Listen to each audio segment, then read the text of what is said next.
करायच्या, खोदकाम करायचं आणि विकासाच्या नावाखाली तुम्ही संपूर्ण माझं कोकणचं पर्यावरण सगळं हिरवगार छान कोकण आहे हे सगळं मारून टाकायचं. याला मी विकास मानायला तयार नाही आणि असा विकास मी होऊ देणार नाही. मी कोकणच्या लोकांना वचन देतोय की पर्यावरणाचं रक्षण करून तुम्हाला रोजगार मिळेल असा विकास मी कोकणचा करून दाखवेन, असा विकास करेन. आणि याच्यामध्ये ज्या आपण गोष्टी दिलेल्या आहेत, एक तर सगळ्या महिला इकडे आल्यात आहे, ठीक आहे, एक 1500 रुपये त्यांना दिले जात आहेत. आपण म्हणतो 3000 देऊ, कारण 1500 मध्ये काहीच होत नाही.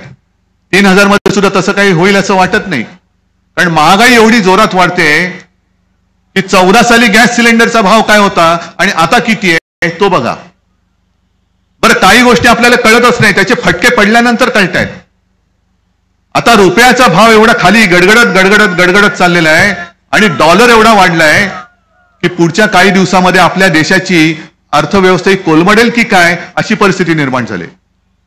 आणि म्हणून आपण जे पुढचं वचन देतो आहोत की महिलांना सन्मानाने, जसं हे करतायत की 1500 दिले म्हणजे तुम्ही आमच्या नोकर झालात, असं नाही. ही महाराष्ट्राची महिला आहे, माता भगिनींचा सन्मान राखला गेलाच पाहिजे, ही छत्रपती शिवाजी महाराजांची शिकवण आहे. तर महिलांना तर त्यांचा मान देऊच आणि अर्धमुर्ध नाही करणार. एसटी मधनं संपूर्ण मोफत प्रवास आम्ही त्यांना देणार आहोत, महिलांना मोफत प्रवास. कारण महिला ही घरचा आधार आहे, तिच्यावरती घर चालतं. महिला ही महत्वाचा आधार आहे. आणि त्याचबरोबर 5 जीवनावश्यक वस्तूंचे भाव सुद्धा आपण स्थिर ठेवून दाखवणार आहोत. हे म्हणा, असं काहीतरी बोला ना आणि करून दाखवा. आता यांना कळते लोकसभेमध्ये पराभव झाल्यानंतर ही लोकसभा पण आपण जिंकायला पाहिजे होती. मला रुखरुख लागलेली आहे, नक्कीच लागलेली आहे. आणि म्हणून मी तुमच्याकडे हक्काने आलेलो आहे की लोकसभेतला इथला पराभव माझ्या जिवारी लागलेला आहे. कोकणामध्ये शिवसेनेचा पराभव करणारा अजूनही कोणी जन्माला आलेला आहे असा माझा विश्वासच नाहीये, मुळी होऊच शकत नाही. पण शिवसेना जे संपवायला निघाले त्या भाजपला मला विचारायचंय की अहो तुम्ही शिवसेना संपवण्याच्या नादामध्ये मूळ भाजप तरी शिल्लक ठेवलाय का कोकणामध्ये? आहे कोणतरी एक तरी भाजपवाला आहे? म्हणजे कोणी एके काळी आपली जेव्हा युती होती तेव्हा माधवराव भंडारी होते. त्याच्यानंतर जेव्हा आपलं बिनसलं तेव्हा माधवराव भंडारी आपल्यावरती टीका करायचे. मी काय म्हणायचो, ठीक आहे माधवराव टीका करतात ना, करू द्या, निदान हा भाजप आणि संघाचा कट्टर तरी कार्यकर्ता आहे.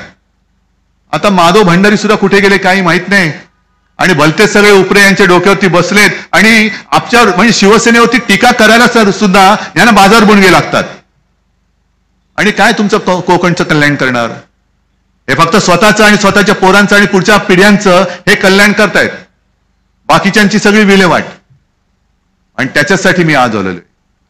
बाकीच्या गोष्टी ज्या आहेत जसं काजूला हमी भाव, त्याच्यानंतर तुम्ही काय म्हटलं आणखीन सिंचनाचे प्रकल्प, काजू आंब्याला हमखास भाव, मुंबई गोवाचा हायवे, गगनबावडा रस्ता, सिंचनाचे प्रकल्प, आणखीन हे सगळे प्रलंबित प्रश्न मार्ग हे लागणार, नरडवे धरण. एवढे वर्ष हे करतायत. अहो तुम्ही तिकडे मंत्री होतात, खासदार होतात. मधली 2.5 वर्ष जर का सोडली तर जवळपास गेली 7.5 वर्ष आणि 10 वर्ष केंद्रामध्ये भाजपची तर आहेत. मग भाजपची एवढी सत्ता केंद्रात असताना डबल इंजिनापैकी एक इंजिन तर तुमचं 10 वर्ष तिकडे सत्तेवर होतं, अजून माझ्या कोकणाचा विकास का झाला नाही? मी येताना सावंतवाडीमध्ये गेलो होतो आणि सावंतवाडीमध्ये सुद्धा ते आपले ड्युटे बोललेत, केसरकर. म्हणजे माणसं किती निर्ढावलेली असतात. छत्रपती शिवाजी महाराजांचा पुतळा कोसळल्यानंतर आपण तिकडे पाहणी करायला गेल्यानंतर हे बापलेख जसे शिवद्रोही, महाराष्ट्रद्रोही, हेच मी त्यांना म्हणतोय, हे महाराष्ट्रद्रोही आहेत.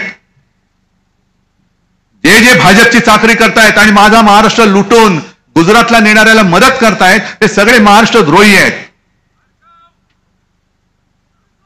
हे मध्ये आले होते. अरे काय तुमचा संबंध? आम्ही कुठे तुमच्याशी लढायला आलो होतो? एक तर लढायच्या लायकीचे तुम्ही नाहीच आहात, पण तिथे तुम्ही आमच्या आडवे आलात.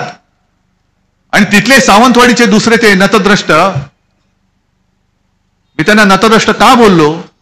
कारण त्यांनी सांगितलं की वाईटातून काहीतरी चांगलं होतं, महाराजांचा पुतळा पडला, आणखीन काहीतरी चांगलं होईल. यानं जोडे नाही मारायचे तर दुसरं काय मारायचं? जो आपण मोर्चा काढला होता जोडे मारो, कारण हे असं सगळं बोलतात, अरे महाराजांचा पुतळा पडलाय, महाराजांचा पुतळा